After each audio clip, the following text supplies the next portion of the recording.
तो दोस्तों आज के इस वीडियो में हम लोग बात करेंगे कल से ओपन होने वाले सरस्वती साड़ी आईपीओ के बारे में। यानी इस वीडियो में हम लोग सरस्वती साड़ी के बारे में कंप्लीट रिव्यू करने वाले हैं। तो फिर चलिए बात कर लेते हैं कि इस वीडियो में हम लोग कौन कौन से पॉइंट को डिस्कस करने वाले हैं। तो दोस्तों यहाँ पे हम लोग सबसे पहले बात करेंगे इस आईपीओ के जीएमपी के बारे में कि इस आईपीओ में लगभग हमें कितना प्रॉफिट देखने को मिल सकता है। दूसरे नंबर पे बात करेंगे इस कंपनी के बारे में कि ये कंपनी काम क्या करती है एंड इस कंपनी का ज़्यादातर रेवेन्यू कहाँ से आता है। तीसरे नंबर पे बात करेंगे इस कंपनी के पीर ग्रुप के बारे में कि मार्केट में इसी की जैसी और कौन कौन सी कंपनी है जो पहले से लिस्टेड है एंड उन लिस्टेड पीर की तुलना में ये कंपनी कहाँ है। एंड उसके बाद दोस्तों हम लोग बात करेंगे इस कंपनी के फंडामेंटल के बारे में कि ये कंपनी एक प्रॉफिट मेकिंग कंपनी है या फिर लॉस मेकिंग कंपनी है। एंड देन बात करेंगे इस आईपीओ के डिटेल के बारे में कि ये आईपीओ कब से ओपन हो रहा है एंड कब इसका लिस्टिंग डेट है। एंड दोस्तों सबसे लास्ट में हम लोग बात करेंगे इस वीडियो के कंक्लूजन के बारे में कि इस आईपीओ में हमें अप्लाई करना चाहिए या फिर नहीं करना चाहिए। एंड अगर अप्लाई करना चाहिए तो लिस्टिंग गेन के हिसाब से करना चाहिए या फिर लॉन्ग टर्म के हिसाब से करना चाहिए। तो दोस्तों वीडियो को पूरा देखें, हो सके तो ये वीडियो थोड़ी सी लंबी हो जाए, पर मैं आपको गारंटी देता हूँ कि ये वीडियो देखने के बाद कोई और वीडियो आपको देखने की जरूरत नहीं पड़ेगा। सो इस वीडियो को पूरा देखें और समझने की कोशिश करें कि ये आईपीओ आपके लिए लॉन्ग टर्म या लिस्टिंग गेन के लिए सही है या फिर नहीं है। तो फिर चलिए बिना आपका समय गंवाए सीधा वीडियो में आगे बढ़ते हैं और सबसे पहले बात कर लेते हैं इस आईपीओ के जीएमपी के बारे में। तो दोस्तों अगर बात करते हैं इस आईपीओ के ग्रे मार्केट के डिमांड के बारे में तो ग्रे मार्केट में अभी इसका डिमांड 20 से 25% के आसपास चल रहा है। तो अगर हम 25% के हिसाब से भी देखते हैं तो पर शेयर पे हमें 40 रुपए का प्रॉफिट बता रहा है, 90 शेयर का लॉट है, उस हिसाब से हमें मैक्स टू मैक्स 3600 के आसपास तक प्रॉफिट देखने को मिल सकता है। यानी दोस्तों लिस्टिंग डे के दिन तक इसके ग्रे मार्केट में अगर 20 से 25% का डिमांड बना रहता है तो इस आईपीओ में हमें लगभग 3000 रुपये से लेकर 3600 तक हमें लिस्टिंग गेन देखने को मिल सकता है। यानी अभी फिलहाल इसके ग्रे मार्केट में 20 से 25% का डिमांड चल रहा है, जो कि अच्छा माना जाएगा इस आईपीओ के लिए। बट दोस्तों हमें किसी भी आईपीओ में उसके जीएमपी पे पूरा विश्वास नहीं करना चाहिए, क्योंकि ये एक अनुमानित प्राइस होता है जो मार्केट के सिचुएशन के अनुसार कभी भी ऊपर नीचे हो सकता है। इसीलिए हमें किसी भी आईपीओ में इन्वेस्ट करने से पहले उस कंपनी के काम एंड उस कंपनी के फंडामेंटल के बारे में अच्छे से रिसर्च करना चाहिए। तो फिर चलिए उसी बात को ध्यान में रखते हुए हम लोग बात कर लेते हैं इस कंपनी के बारे में। तो दोस्तों ये कंपनी 1996 में इनकॉर्पोरेट हुई थी। यानी देखा जाए तो लगभग 28 साल का मार्केट एक्सपीरियंस है इस कंपनी को, जो कि काफ़ी अच्छी बात है इस कंपनी के लिए। वहीं बात करते कि ये कंपनी काम क्या करती है, तो दोस्तों इस कंपनी का काम तो इस कंपनी के नाम में ही छुपा हुआ है, जो कि है सरस्वती साड़ी। यानी ये कंपनी ज़्यादातर साड़ी बनाने का काम करती है और ये कंपनी ज़्यादातर बिजनेस टू बिजनेस सेगमेंट के लिए होलसेल साड़ी के बिजनेस में इन्वॉल्व है।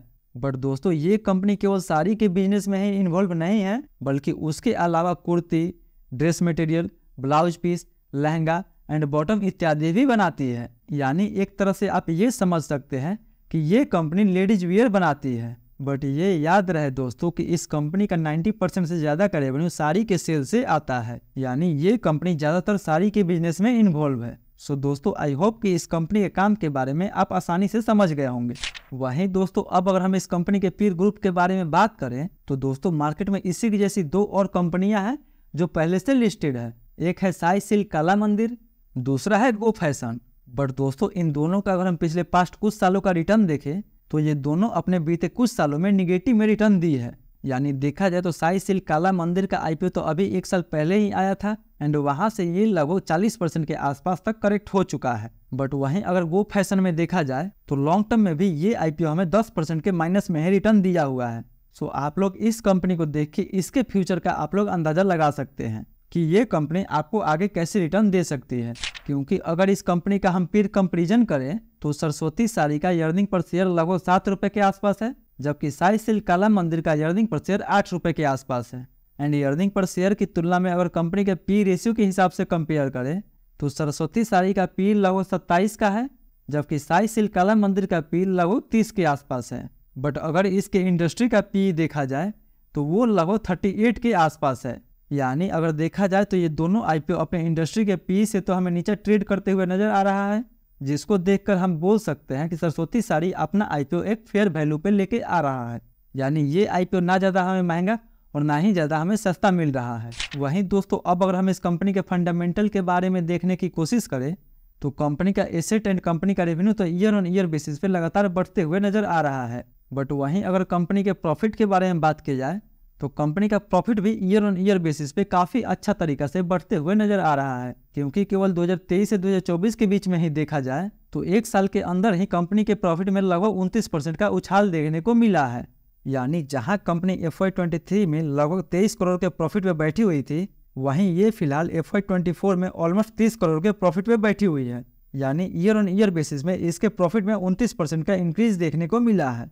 वहीं अगर इसके प्रॉफिट की तुलना में कंपनी का टोटल बोरोइंग देखा जाए तो कंपनी का बोरोइंग 2023 के मुकाबले में तो हमें बढ़ते हुए नजर आ रहा है। बट वहीं अगर FY22 के मुकाबले देखा जाए तो FY22 के मुकाबले FY24 में इस कंपनी का उधारी काफी कम हो गया है। यानी अभी तक फिलहाल 43.49 करोड़ के आसपास कंपनी के पास लोन है, जिससे इसका डेट टू इक्विटी 0.67 का निकल के आ रहा है। यानी देखा जाए तो अभी भी डेट इसके अंडर कंट्रोल है, जिसका ROE 58%, ROCE 64%, debt to equity 0.07%, return on net worth 45% and profit margin लगभग 5% के आसपास का है। यानी दोस्तों ओवरऑल बात करें कि फंडामेंटल वाइज ये कंपनी कैसी है, तो दोस्तों फंडामेंटल वाइज तो ये कंपनी काफी अच्छा नजर आ रहा है।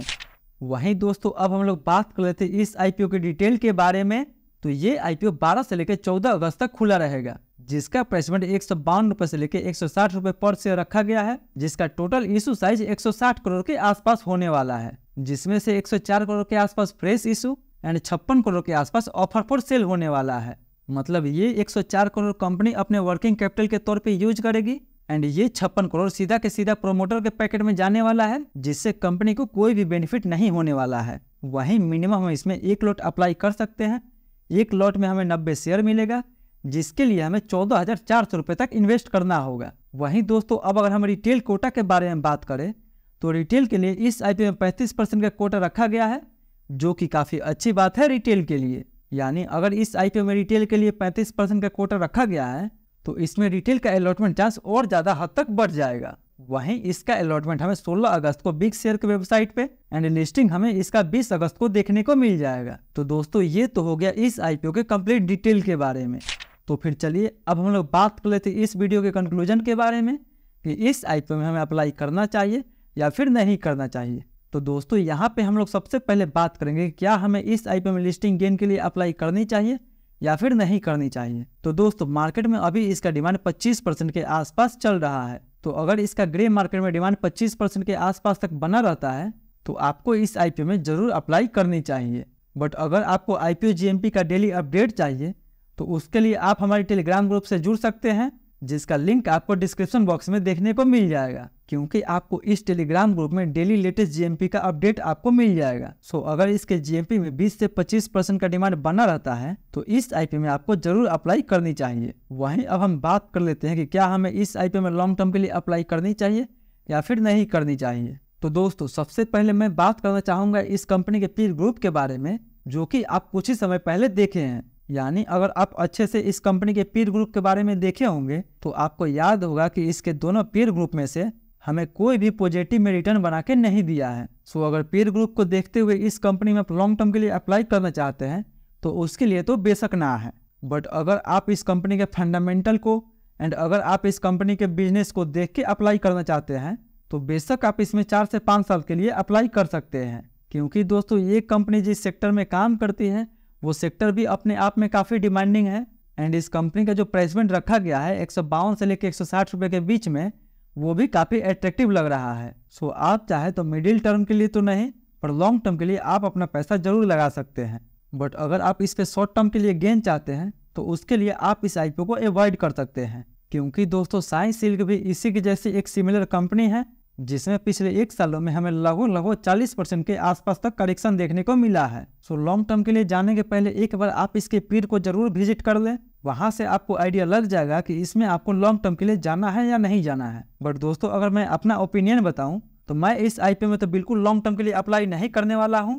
मैं केवल इस IPO में इसके लेटेस्ट GMP को देखते हुए केवल लिस्टिंग गेन के लिए ही अप्लाई करूंगा। बाकी बात आपका क्या डिसीजन है इस IPO को लेके एंड कौन कौन इस IPO में अप्लाई करने वाले हैं एंड कौन कौन इस IPO को अवॉइड करने वाले हैं, वो हमें कमेंट करके जरूर बताएं।